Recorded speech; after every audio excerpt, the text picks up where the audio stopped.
नमस्कार दोस्तों, आपका स्वागत है आपके अपने YouTube चैनल पर। दोस्तों, हम आपके लेकर आए हैं एक और नई वीडियो के साथ एक और नई जानकारी। दोस्तों, इस वीडियो में बात करेंगे आज जो कैबिनेट मंत्रिमंडल की जो मीटिंग हुई थी उसमें कौन कौन से जो फैसले हैं वो लिए गए हैं और कौन कौन सी नई भर्तियों को मंजूरी दी गई है और युवाओं के हितों के लिए क्या क्या कार्य किया गया है।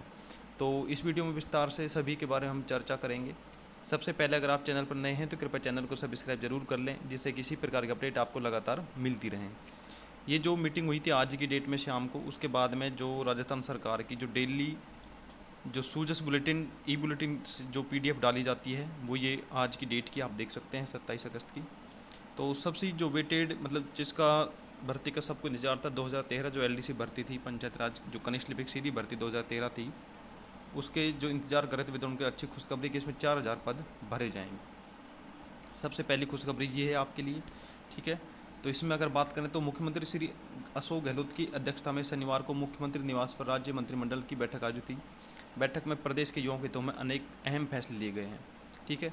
इनमें जहां EWS की जो आयु सीमा छूट के प्रावधान में 4 सेवा नियमों को छोड़कर राज्य की नियुक्तियों के रास्ते खोले गए हैं, वहीं पंचायती राज LDC भर्ती 2013 के 4000 पदों को भरने की कार्रवाई आगे बढ़ाकर और शिथिलन देकर राज्य की नियुक्ति का इंतजार कर रहे युवाओं को सौगात दी है। यानी जो विद्यार्थी बहुत दिन से इसका इंतजार कर रहे थे उनके लिए अच्छी खुशखबरी, 4000 पदों को भरने कार्रवाई के लिए आगे बढ़ाकर शिथिल को नियुक्ति का मतलब परमिशन दे दी गई है। आगे अगर बात करें तो मंत्रिमंडल ने कनिष्ठ लिपिक भर्ती 2013 के क्रम में 4000 अभ्यर्थियों को नियमित नियुक्ति देने का बड़ा निर्णय लिया है। जिला परिषदों के द्वारा राजस्थान पंचायती राज प्रावधान के अनुसार भर्ती आयोजित की गई थी और वर्ष 2017 में बंद भर्ती की प्रक्रिया का फिर से शुरू किया जाएगा और वरीयता सूची के अनुसार प्रतीक्षा सूची जारी की जाएगी। पदों को भरने की कार्रवाई के लिए प्रक्रिया निर्धारित करने और वांछित शिथिल प्रस्ताव का अनुमोदन बैठक में लिया गया है। तो ये तो जो भर्ती थी 2013 वाली जो LDC थी उसके बारे में लिया गया निर्णय है। दूसरे की अगर बात करें तो Rajasthan social and performance audit authority का एक गठन किया जाएगा। इसका कार्य क्या रहेगा? इसका जो कार्य है वो रहेगा कि राज्य सरकार की जो जन कल्याणकारी जो योजना है उनमें सार्वजनिक जवाबदेही के साथ पारदर्शिता, जन सहभागिता, जन संतुष्टि और गुणवत्ता सुनिश्चित हो सकेगी, ठीक है ना। भाई योजनाओं को जो लाभ है जरूरतमंद तक पहुंच रहा है कि नहीं पहुंच रहा है और इनमें क्या क्या कार्य गवर्नमेंट ने करवाए वो लोगों तक पहुंच रहा है, उसकी पहुंच कितनी है, कहाँ तक पहुंच रहा है। तो इसमें सभी प्रकार के लोगों को इसमें शामिल किया जाएगा जो इस पर कार्य करेंगे। नेक्स्ट अगर बात करें नई भर्ती की जो हम बता रहे थे आपको, तो विश्राम भवन जो प्रबंधक है इसके 50% पदों के लिए सीधी भर्ती होगी। मतलब इन नियमों में संशोधन किया गया है। तो मंत्रिमंडल ने राजस्थान विश्राम भवन राज्य एवं अधीन सेवा संशोधन नियम 2022 के प्रारूप का अनुमोदन किया है और इस निर्णय से सर्किट हाउस प्रबंधक के 50% पर सीधी भर्ती से और 50% पद पदोन्नति से भरे जा सकेंगे, ठीक है ना। इसमें पहले क्या होता था, 75% पदोन्नति से और 25% सीधी भर्ती होती थी। तो अब 50-50 हो जाएगा। तो यानी कि युवा जो रोजगार हैं बेरोजगार हैं उनके लिए एक अच्छे रोजगार के अवसर होंगे।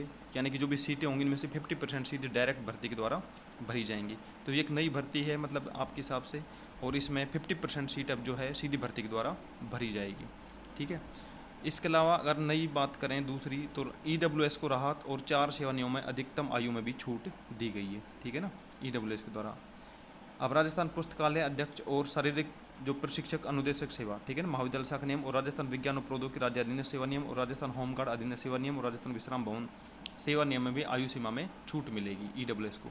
इससे निर्धारित आयु सीमा पार कर चुके EWS अभ्यर्थियों को आयु सीमा में लाभ मिलेगा और राज्य बजट 2021-22 मुख्यमंत्री श्री अशोक गहलोत द्वारा EWS को अन्य आरक्षित वर्गों को समान आयु सीमा में छूट दिए जाने की घोषणा की गई थी, ठीक है। इसके अलावा अगर और बात करें तो जो नई राजस्थान जो शिल्प नीति है 2022 वो भी जारी कर दी गई है, ठीक है ना। ये जो नीतियां हैं ये वैसा अगर हम देखें तो सूजस जो ई बुलेटिन है ये अपने राजस्थान के जो करंट अफेयर से रिलेटेड जो न्यूज़ है इसमें से ही न्यूज़ें आती हैं। जो अपने पेपर में जो क्वेश्चन पूछे जाते हैं ऑथेंटिक जो क्वेश्चन होते हैं ये अब डेली भी एक ई बुलेटिन आती है, मंथली मैगजीन भी आती है सूजस की।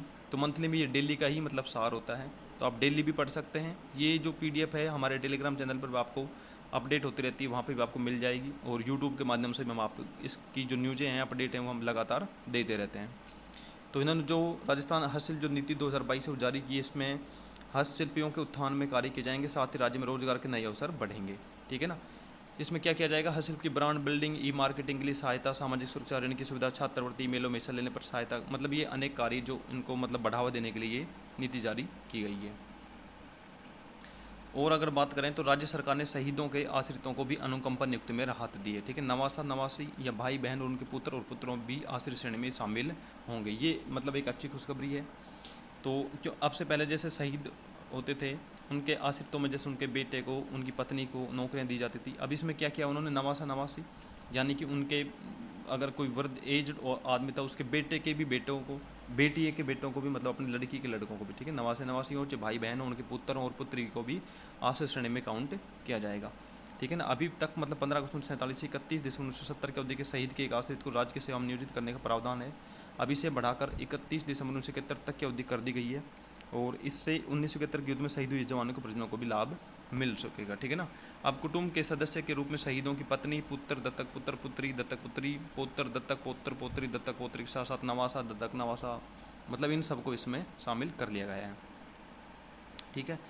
Institute of advance learning, Rajasthan institute of advance learning को कंपनी अधिनियम 2013 की धारा 8 के अंतर्गत स्थापित करने के प्रस्ताव का अनुमोदन किया गया है। ठीक है ना। एक इंस्टीट्यूट ऑफ एडवांस लर्निंग की स्थापना की जाएगी। इसके अलावा जो पुनर्नियुक्त सेवानिवृत्त कार्मिकों को मूल वेतन पर मिलेगा HR है। ठीक है ना। 1966 में संशोधन करते हुए सेवानिवृत्त जो कार्मिक है उनको फैसले किया गया। अब जो सेवानिवृत्त कर्मचारी हैं उनको अब मकान किराया भत्ता जो है सेवानिवृत्त का दिनांक को उनके द्वारा प्राप्त किए गए अंतिम मूल वेतन पर देय होगा। साथ ही उन्हें चिकित्सा सुविधा RGHS के अंतर्गत देय होगी। यानी कि जो रिटायरमेंट हो चुके हैं सेवानिवृत्त कर्मचारी हैं उनको जो लास्ट टाइम जो रिटायरमेंट के समय जो HRA मिलता था उसी हिसाब से उनको अब देय होगा।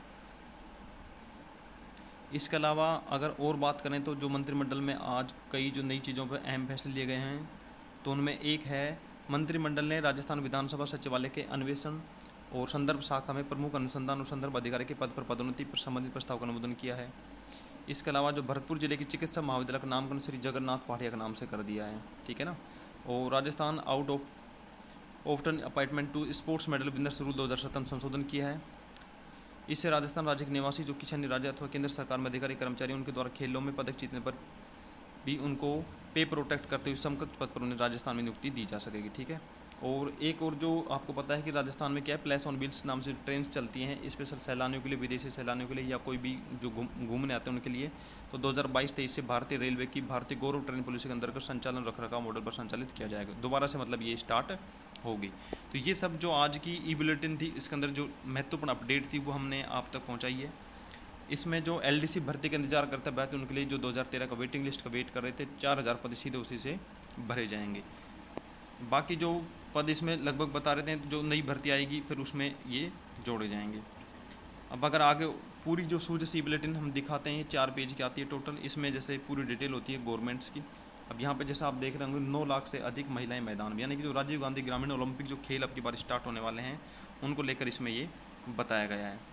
पूरी डिटेल है इसमें, कौन कौन से डिस्ट्रिक्ट से कितने कितने खिलाड़ी और कितनी कितनी टीमें इसमें शामिल होंगी।